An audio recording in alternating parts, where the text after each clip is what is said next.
Hello, everyone, and welcome to the Boring Arsenal YouTube page. This is a YouTube page for Arsenal fans who love pragmatic football and 1-0 wins. I'm kidding. If you love the Arsenal Football Club, you're welcome here. You'll be loved and you're welcome. And that goes to rival fans too. If you want to come here and give some jip, then you're welcome. We love it. Bring it. Um, my name is Rob. I love my club. I've started supporting Arsenal in the 90s when I watched the Tony Adams ball, the Steve Bold ball over the top to Tony Adams, and he scored that wonderful goal against Everton. I've seen Arsenal win the league at Anfield. I've seen Arsenal win the league at Old Trafford. I've seen Arsenal win the league at White Hart Lane, just not twice. So I'm a big Arsenal fan. I'm delighted you're here. And if you enjoy it, please like and please subscribe. I would prefer to do these things live. So if I can get to 50 subscribers, I can do that. So I would be grateful if you could. Thank you. So one of the things that I think is quite funny about supporting Arsenal is, when I say funny, frustrating, is the way that rival fans, presenters, and everyone just sort of pile into the way that Arsenal play football. Their football's boring and all this other kind of nonsense. And so, if Arsenal was so boring, I think it's appropriate that with all those horrible 1-0 wins that we have and whatever, that we have a boringometer. So the boringometer starts on Saturday, the 17th of August. Arsenal win 1-0 against United from a corner, Calafiori header. Then on Saturday, the 18th of August, we beat Fulham 1-0 with a Trossard goal. Sunday, the 26th of October, quite a lot for October, we beat Palace 1-0 with that Eze wonder goal. Saturday, the 20th of December, we beat Everton 1-0 with that Gyökeres penalty. And then most recently on Tuesday, the 7th of February, we beat Chelsea 1-0 with that Havertz runaway goal. So with that being said, I think with Arsenal being so boring, you'd think there'd be more 1-0 wins this year. But alas, there's only 5. So hopefully we can make it 10 before the end of the season just to infuriate those rival fans even more. I'm a George Graham throwback. I love great defence and I love 1-0 wins. So I think that what Arteta is doing right now is absolutely right and appropriate to get the title won. So I'm going to use that as my segue to speak into the boring game against Chelsea midweek on Tuesday. Played Chelsea in the Carabao Cup final. And actually, when I saw the lineup, I was wondering if it was going to be a competition of who could be the most boring. Rossignol lined up with 5 at the back, and I just looked at that and thought, "What are you doing, mate? Like, I get it. Maybe you're trying to recapture what you did against Arsenal in the first leg, where you managed to come back in the second half, and it was a 3-2 loss. But you're doing that away from home at Arsenal. They've only lost once there this season, and that was against Man United. And they played 9 games in January. So I'm not sure. I just thought that he was playing into Arteta's hand, and ultimately he did. It was exactly what I would have wanted: pragmatic and effective. Arsenal just let Chelsea do what they had to do. They had less possession, and Arsenal came away with the win. And I just thought it was funny how the presenters, Gary Neville, I think Rossignol will be the happier of the managers here at halftime. Absolute nonsense. Absolute nonsense. Chelsea were never in that game. They had a couple of wild shots from outside the box, but there was nothing there that was ultimately that threatening, bar maybe that Enzo free kick, which was shocking. So I think that Arsenal were always in the driving seat. And then you also have Peter Drury's comments at the end. Oh, they've hung on. Oh, they've hung. No, they didn't. We didn't hang on. We just saw out the game. We saw out the game like it was a huge second half. We won the game in the first half, and we just saw out the game, and we drove a nail through the heart with the Havertz breakaway goal. So I think that Rossignol set up to try and be clever and do what he did in the first half, and Arteta was ahead of him, was playing chess. And Rossignol was playing checkers, and he didn't have an answer to anything that Arteta did, and you could see that they brought on those players to try and have an impact on the game, and that didn't work either. So, Arteta and his Arsenal team were just far too strong for Chelsea. It was man v boys, and it showed. Special shout out to I Kai Havertz, it's always wonderful when a player that you've bought scores against a team that you bought him from. He's done that quite a lot now. He absolutely buried them last season and he broke their hearts this season. So breakaway goal, wonderful ball from Rice, a little bit of a deflection of Chabala, I believe. But Havertz took it around. Shout out to Martinelli, by the way, for the energy that he displayed throughout that whole game. And into the back of the net, into the final. So I think that the criticism that Arsenal are getting is just classic criticism. The reason why you're upset and the reason why you're telling us that Arsenal are boring is because there is no answer for. There is nothing that can answer the question that is Arsenal right now. You can't beat them on the defence and a breakaway goal, and you can't go at them because you're going to lose both ways. You want to see more expansive football from Arsenal? Attack and see what happens. But you can't do that because you'll lose. And then even when you're trying to defend with that low block, Arsenal will be patient and they will find a way. And if they can't find a way of what's on the pitch, they will find a way of what's on the bench. And so there is just so much to Arsenal's dynamic right now that it is almost impossible to feel confident going into a game against them. And it's all about style. And so, the Premier League has had some iconic styles over the time, some more dashingly iconic than others. So if you look at the Fergie style of football, expansive football, lots of goals, not always the best defensively, not much later until Rio and Vidic came along anyway. Then you had Wenger's football, we'll just score as much as we can and hope for the best. He inherited a great defence. After that, it was rough. And then you had Jose, who just absolutely put a stamp on the Premier League game and said, no, we're going to defend and we're going to win because we're so good at defending. And that's exactly what they did. And at the time, I hated it, but I admired it. And I admire what Arteta is doing here. You had Pep come later and, you basically had two defenders and then everyone else just did everything. All right. And that's what he did. And he absolutely dominated the Premier League with that style of football. But football's changing. And you could argue that maybe Pep isn't and Arteta is the change. And right now, Arteta has the iconic style in the Premier League. He's almost untouchable with this style of football. He's got a player for every position twice. And if he needs to rotate, he rotates, and those players can do the job just as well. So I think that Arteta is leading the way in terms of style of football. I think he's creating a team that is so strong that you can't beat them from defence and you can't beat them from attack. And because of that, they're frustrating. They're frustrating for rival teams to watch. Sometimes they're frustrating for fans to watch, but the reality is that they can only play whoever is in front of them. And it's not for Arsenal. And I use the chess and checkers metaphor purposefully. It is not for Arsenal to find the answers. The teams who are struggling, the people who are moaning the loudest are the ones who do not have an answer to the question that is Arsenal. And so that is not an Arsenal problem. That's everyone else's problem. You deal with it. You solve it. You work it out. You find a way to play and win against Arsenal. And even like Rossini's tactics of pushing all the best players, attackers out so that Arsenal players had to follow them.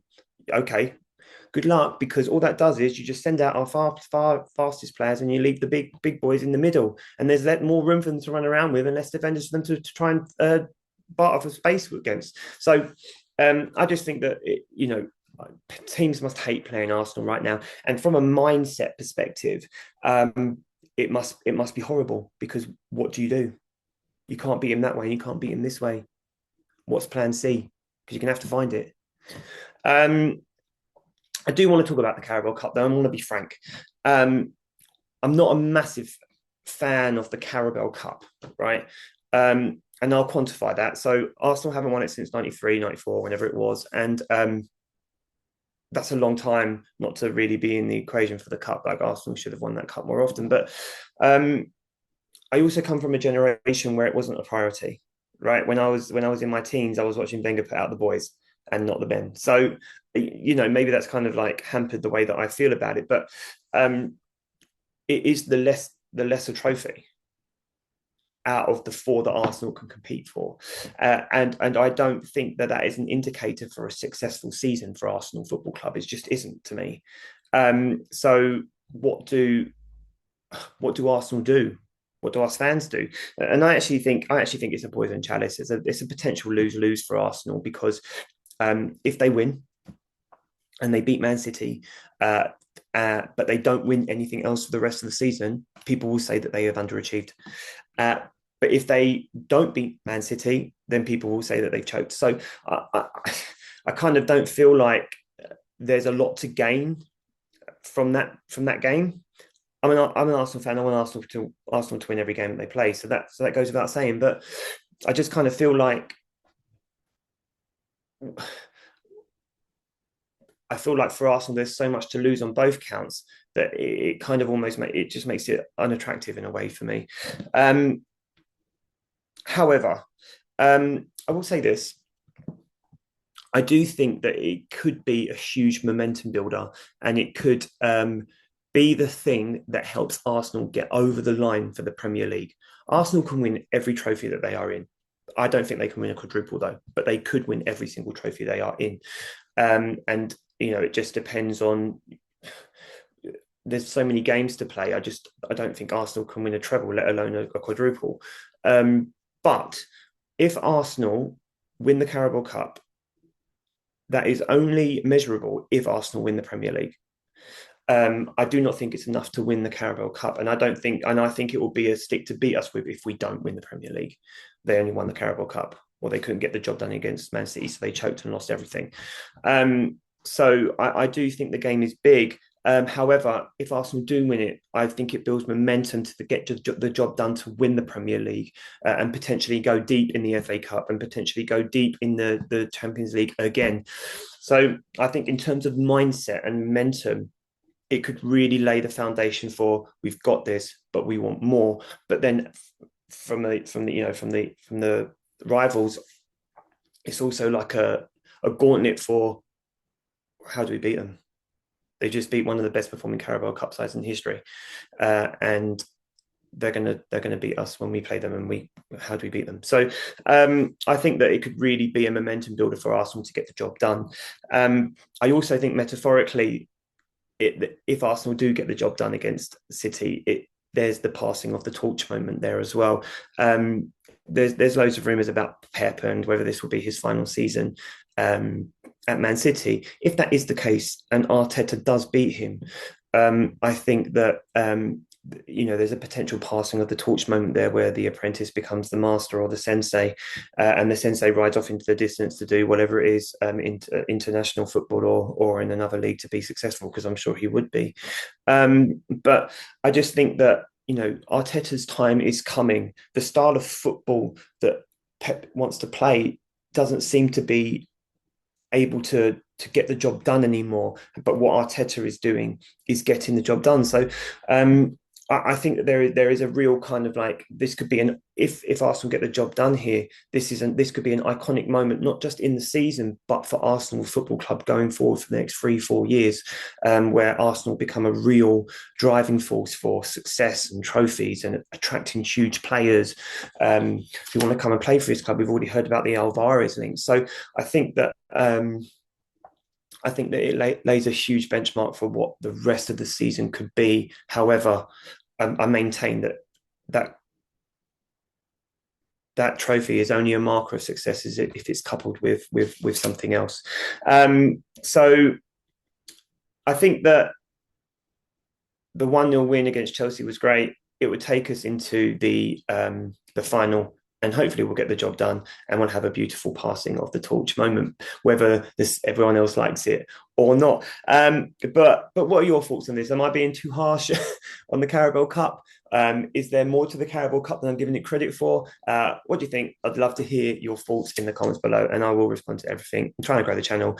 So whatever you say, whether you think I'm right or wrong, I'll be on it. However, this is the Boring AFC YouTube channel, so I thought that it would be really important to acknowledge some of the most famous Arsenal 1-0 wins. And so for this one, I'm taking it all the way back 24 years ago to May the 8th, 2002, for this 1-0 win at Old Trafford with a Sylvan Wiltord goal in the most boring of situations. A Ljungberg shot to Barthez, rebounded into the pathway of Wiltord, who slid it underneath the goalkeeper, who almost didn't want to go in. 1-0 win away at Old Trafford. Premier League title, first one in 3 years, 3 seconds in a row. Arsenal got the job done. One of my favourite 1-0 wins of all time. A lot of my 1-0 wins involve Man United, I'm afraid, but there will be others as well. But it was a fantastic result. Arsenal got the job done and they were Premier League champions. And as Rio Ferdinand says, the Premier League table doesn't lie, does it? So it was an amazing day. So yes, but that was one of my favourite famous 1-0 wins that were boring throwbacks. Have you got any? What's your favourite 1-0 win? What stands out to you? Hit me up in the comments. I would love to hear them. Looking ahead to Sunday, Arsenal play Sunderland.